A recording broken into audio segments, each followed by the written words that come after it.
We need to know that our city is going to be there for us, just like we're there for our city and our residents.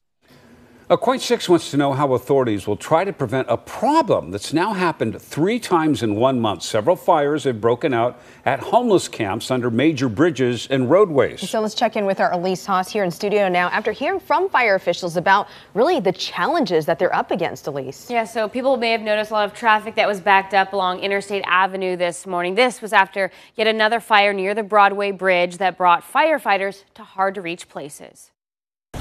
Firefighters put out flames beneath the Broadway Bridge once again this morning after a tent caught on fire. Our firefighters on the front line, I can tell you that we are wearing thin. Just last week, Portland firefighters battled a large blaze that spread from a homeless encampment under the Interstate Avenue overpass.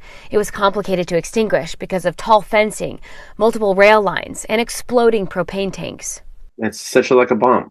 Then, 3 weeks ago, a homeless fire inside a makeshift tunnel under the steel bridge forced firefighters to bust holes into the cinder block walls to rescue somebody who was hurt and trapped inside. According to Portland Fire and Rescue, they put out nearly 2,000 homeless-related fires last year.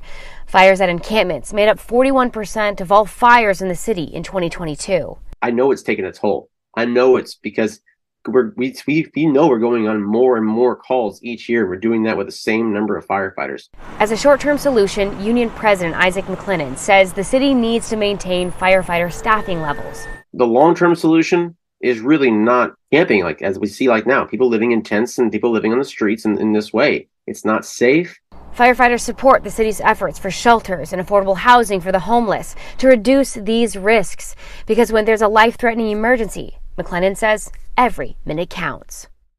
The president of the firefighters union says he's concerned about the possibility of losing 24 firefighter positions in the upcoming budget this summer. So the mayor is going to be sharing his proposed budget in May, and that's something that we'll be keeping a very close eye on as well. Yeah, in these 3 recent fires, we heard from fire officials say too, especially the ones that were like tunneled under the bridges, how concerned they were about having to crawl to save people's lives, but also there is debris, sometimes needles. So basically their already risky jobs are even more at risk. Well said. That's exactly how they feel. Elise, thank you.